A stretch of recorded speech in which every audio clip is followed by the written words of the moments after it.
আজকে আমরা যে গল্পটা শুনব সেটা ইসলামের অন্যতম পবিত্র একটা জায়গা, মসজিদে আকসা। কিন্তু এই শুরুটা কোনো রাজা বাদশাহ বা বিশাল কোনো সাম্রাজ্যের গল্প দিয়ে নয়।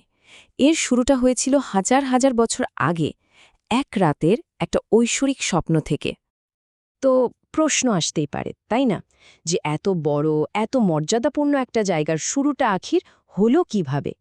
এর উত্তরটা কিন্তু লুকিয়ে আছে বহু বছর আগের খুব সাধারণ একটা সফরে। হ্যাঁ, ঠিকই শুনছেন। এই বিশাল মসজিদের ভিত্তি কিন্তু কোনো যুদ্ধ বা ক্ষমতার লড়াই দিয়ে গড়া নয়। এর ভিত্তি স্থাপিত হয়েছিল একজনের ব্যক্তিগত যাত্রা আর তার দেখা একটা অসাধারণ স্বপ্নের মাধ্যমে। আচ্ছা, তাহলে চলুন গল্পের গভীরে যাওয়া যাক। এই পুরো ঘটনার কেন্দ্রে যিনি আছেন তিনি হলেন নবী ইয়াকুব আলাইহিসসালাম। আর আমরা কথা বলছি সেই সময়ের যখন তিনি তার জন্মভূমি কেনান দেশে থাকতেন। নবী ইয়াকুব আলাইহিসসালামের বংশপরিচয় কিন্তু অসাধারণ। তার বাবা ছিলেন নবী ইসহাক আলাইহিসসালাম, আর তার দাদা ছিলেন আমাদের সকলের পিতা নবী ইব্রাহিম আলাইহিসসালাম। বুঝতেই পারছেন, এই বংশধারাটাই তাকে ইতিহাসের এক বিশেষ জায়গায় রেখেছে। তো একদিনের ঘটনা, তিনি তার মামার বাড়ি হাররানে যাবেন বলে বেরিয়ে পড়লেন। এটা ছিল একেবারেই একটা ব্যক্তিগত সফর, কিন্তু তিনি তখনও জানতেন না যে এই সাধারণ দেখতে যাত্রাটাই ইতিহাসকে চিরদিনের জন্য বদলে দেবে। পথে যেতে যেতে একসময় রাত হয়ে গেল। চারিদিকে নির্জনতা আর সারাদিনের সফরের ক্লান্তি। তিনি একটা সাধারণ পাথরকে বালিশের মতো ব্যবহার করে তার উপর মাথা রেখে ঘুমিয়ে পড়লেন। আর ঠিক এই মুহূর্তটাই হতে চলেছিল এক নিরাবেদ ঘটনার সাক্ষী। আর সেই গভীর ঘুমের মধ্যেই তিনি এমন একটা স্বপ্ন দেখলেন, যা কোনো সাধারণ স্বপ্ন ছিল না। ওটা ছিল একটা ঐশ্বরিক বার্তা, যেন পৃথিবী আর আসমানের মধ্যে একটা অদৃশ্য সংযোগ তৈরি হয়ে গেছে।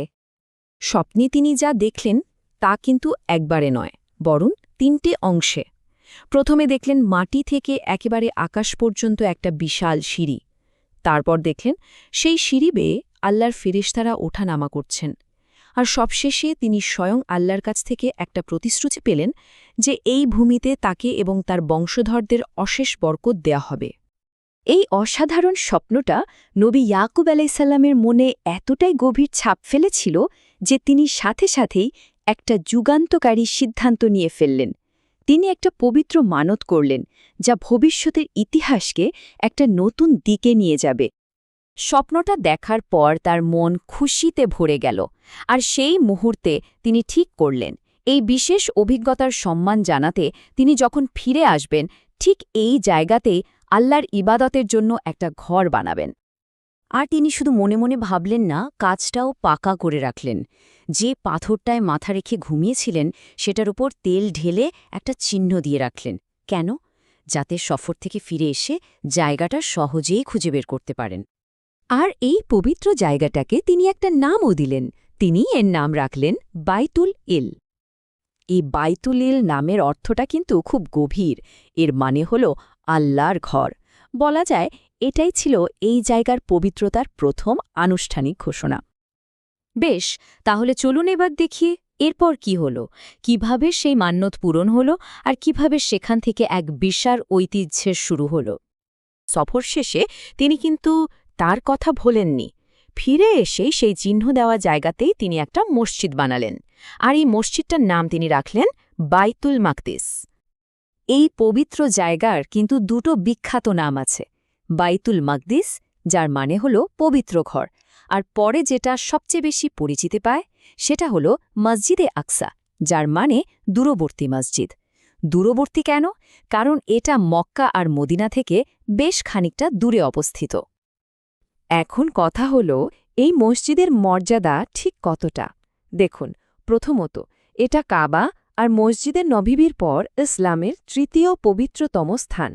শুধু তাই না, এটাই ছিল কিন্তু মুসলিমদের প্রথম কিবলা, মানে প্রথম দিকে মুসলিমরা এদিকে ফিরেই নামাজ পড়তেন। আর সবচেয়ে গুরুত্বপূর্ণ যে ঘটনা, মেরাজের রাতে আমাদের প্রিয় নবী সাল্লাল্লাহু আলাইহি ওয়াসাল্লাম সমস্ত নবীদের নিয়ে এখানেই নামাজে ইমামতি করেছিলেন, এবং ঠিক এই জায়গা থেকেই তিনি ঊর্ধ্ব আকাশে যাত্রা করেন।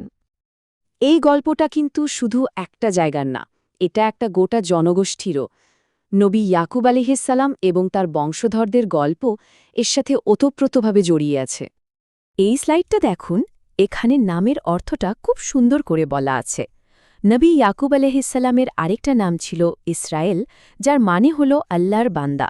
আর তার ১২ জন ছেলে থেকে যে ১২টা গোত্র তৈরি হয় তাদের সবাইকে একসাথে বলা হয় বনি ইসরাইল, মানে ইসরায়েলের বংশধর। এই বনি ইসরায়েল বংশে আল্লাহ যুগে যুগে অনেক নবী রাসূল পাঠিয়েছেন। এই মহান ধারা শুরু হয়েছিল নবী ইয়াকুবের ছেলে নবী ইউসুফ আলাহিসাল্লামকে দিয়ে, আর এর শেষ নবী ছিলেন ঈসা আলাহিসাল্লাম। আর ঠিক এই কারণেই, মানে এতজন নবীর আগমনের কারণেই শাম এবং ফিলিস্তিন অঞ্চলটা সারা বিশ্বে নবীদের আবাসভূমি বা ল্যান্ড অব দ্য প্রফেটস নামে পরিচিতি পেয়েছে। তাহলে পুরো গল্পটা যদি এক কথায় বলি কি দাঁড়ায়? একটা সাধারণ সফর, একটা ঐশ্বরিক স্বপ্ন, আর তার ফল হল এক পবিত্র মসজিদের জন্ম, যা আজও মানবজাতির ইতিহাসের এক নীরব সাক্ষী হয়ে দাঁড়িয়ে আছে।